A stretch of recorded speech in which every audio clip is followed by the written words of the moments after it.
कुडाळ तालुक्यातील हिरलोक आंबेडकर वाडीतील एका घरात अघोरी पूजा तसेच देवदेवस्की केल्याचा प्रकार समोर आलाय।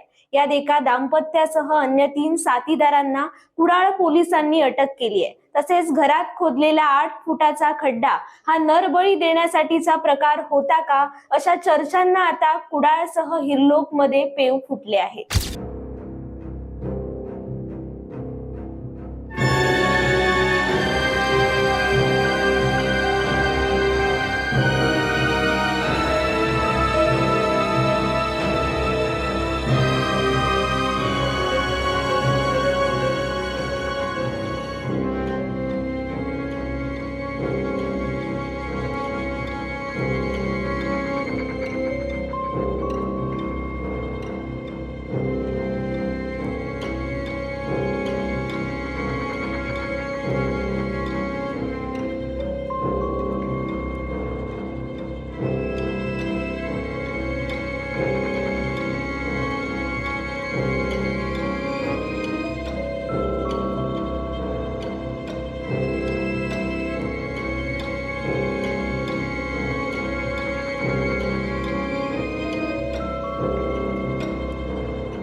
काल जी घटना घडली हिरलोकमध्ये, तुम्ही घटनास्थळी जाऊन पाहणी केला, काही आरोपींना अटक केली, नेमका काय प्रकार घडला होता आणि काय तिथे तुम्हाला आढळून आलं?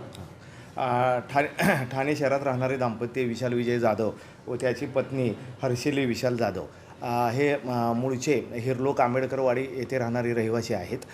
काही दिवसापासून ते दाम्पत्य इतर अनोळखी त्यांच्या साथीदारासह राहते घरात दरवाजे बंद करून आतमध्ये काहीतरी संशयास्पद पूजा अर्चा, जादूटोणा, अघोरी कृती यासारखे काहीतरी करीत असल्याची आम्हाला माहिती प्राप्त झाली होती। त्या माहितीची आम्ही खातरजमा करीत असताच काल पुन्हा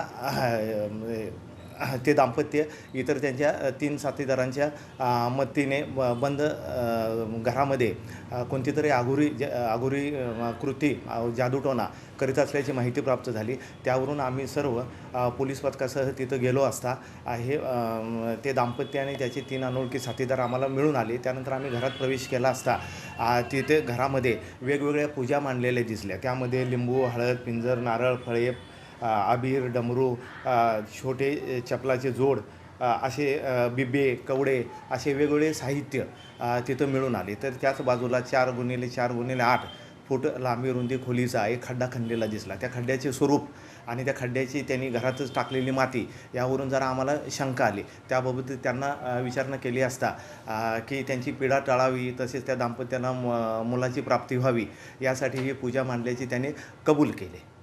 त्यानंतर त्यांना तेथील एकंदरीत संशयास्पद वातावरण, खणलेला खड्डा यावरून कोणती तरी अघोरी कृती किंवा जादूटोणा करण्याचे कृत्य केल्याचे निदर्शनास आल्याने त्या सर्व 5ही लोकांना आपण ताब्यात घेतलेलं आहे। हे कधीपासून घडत होतं आणि नरबळीचा प्रकार तुम्हाला वाटतो? हे साधारण 2-1 महिन्यापासून ते येऊन जाऊन थोडे दिवस थांबवून तिथं खड्डा खणण्याचं काम किंवा इतर पूजा वगैरे करण्याचं त्यांचं चालू होतं। आता आपण विचारलेल्या नरबळीबाबत सांगायचं झालं तर एकंदरीत काल तशी परिस्थिती आम्हाला आढळली नाही, पण तसा काही प्रकार होता का याबाबत त्यांच्याकडे तपास सुरू आहे।